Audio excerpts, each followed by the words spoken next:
Hi, and welcome to Latter-day Paint, where you watch me paint and I reflect on my faith. This painting is already done. Just kidding. It's a thrifted Hobby Lobby wall art that I picked up for $5. Not bad for a canvas with a frame.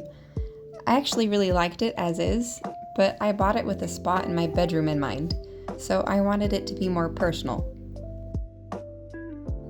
The walls in my room are dark, so I knew I wanted it to be mostly white. And after a lot of overthinking, I decided to combine two references. One is this public domain image of Newark Castle, and the other is a peaceful country landscape I got from pexels.com. I liked the idea of accessing the castle from a peaceful path that will take you over a bridge or to an overgrown farm, and I imagined there's a small little homestead hidden in the trees. Or you could take a path to the beach on either side of the bridge. So many places this path can take you.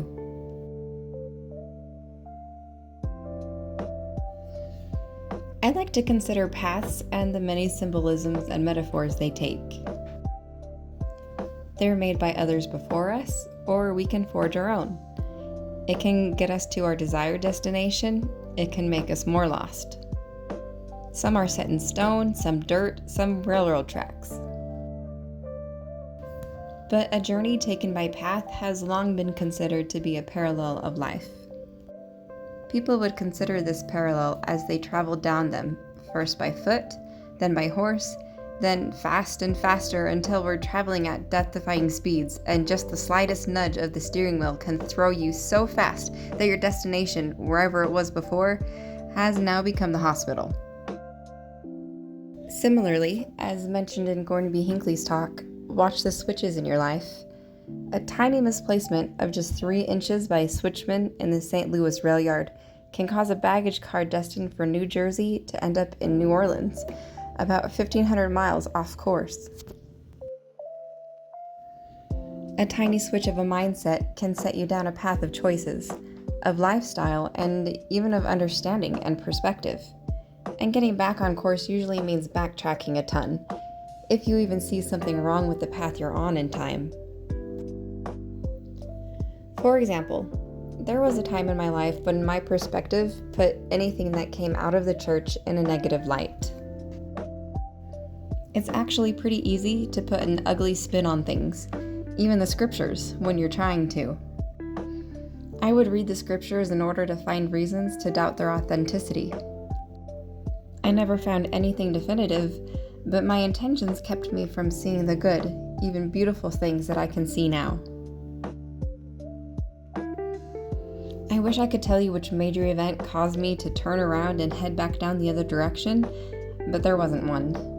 It was a lot of little choices, prayers, and seeking that got me back on the track that I'm on.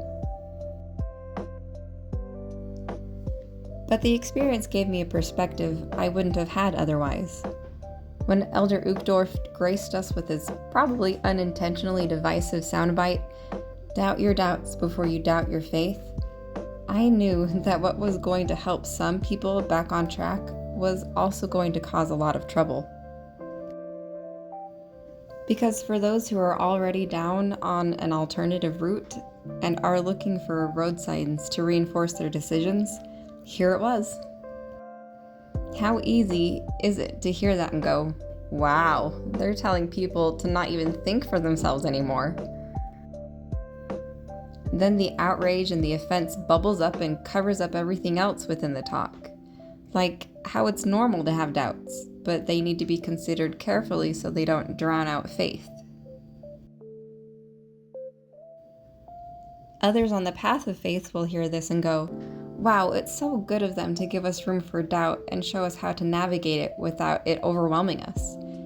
It took away the guilt and shame from people who had doubts and told them to be honest about it instead of pushing them down and pretending they don't exist.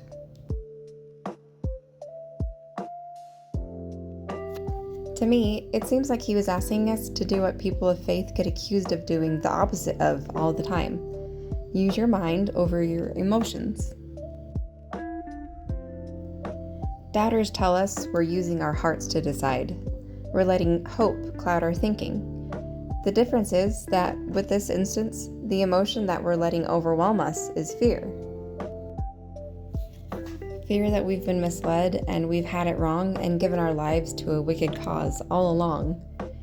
And that same fear of having made the wrong choice follows us down the doubter path all along the way, forcing us to look for signs that we made the right choice and finding them by interpretation alone. So which path are you on? The one of hope or the one of fear? Let's try an exercise in perspective, and I'll demonstrate how, depending on which path you're on, you can see things differently. Listen to the following statements and consider what you think they mean.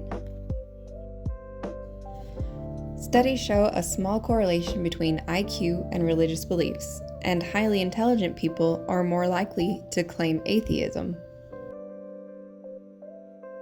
That could mean it's illogical and foolish to have faith, but it could also mean people who are more logically minded don't tend to find value in learning by the Spirit and focus their learning by means they're more comfortable with. Parents teach their faith to their children, who in turn live religious lives.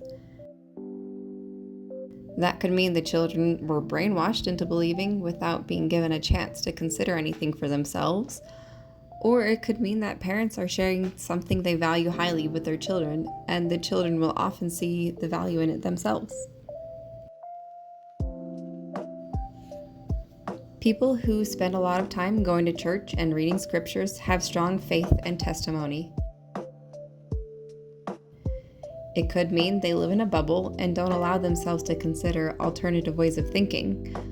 Or it could mean that we all choose to spend our time however it best aligns with our values. Young children at 8 years old are encouraged to be baptized. That could mean parents are making a huge life choice for someone who was unable to understand the weight of it, or it could mean the parents are starting them on their own faith-driven journey by making a covenant that will grow with them and their understanding. And they are given the opportunity to choose it or not every week as they do understand more. A person needs a temple recommend to even enter the temple.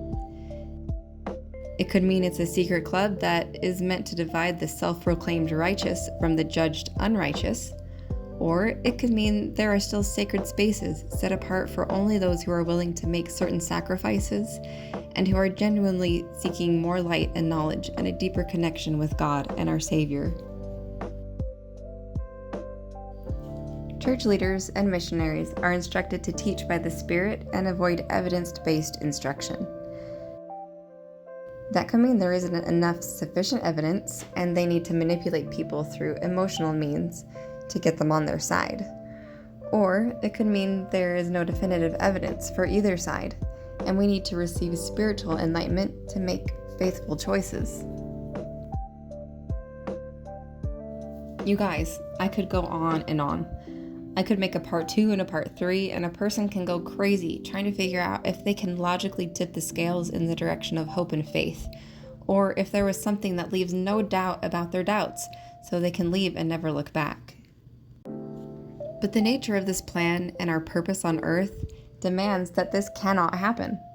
Because the moment there is definitive, undeniable evidence in one direction or the other, faith is gone. And yes, it takes faith of its own kind to decide to turn away from the gospel of Jesus Christ.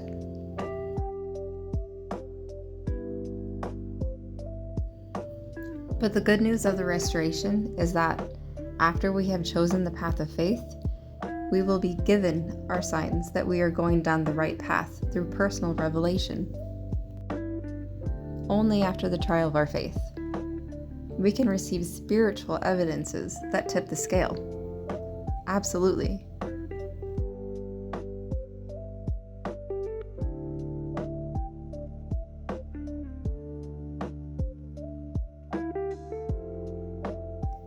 To those who haven't taken the leap of faith with its required patience and diligence, the idea of spiritual evidence is dismissible.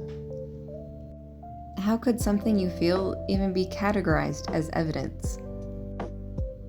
But to those who have received their spiritual witness, they know it isn't nothing.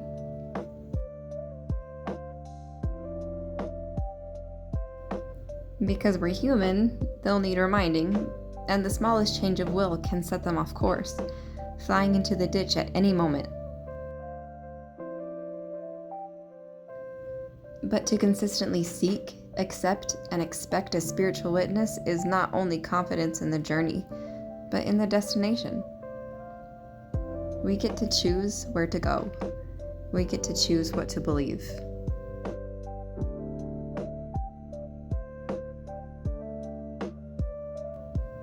Thanks for watching. See you next time.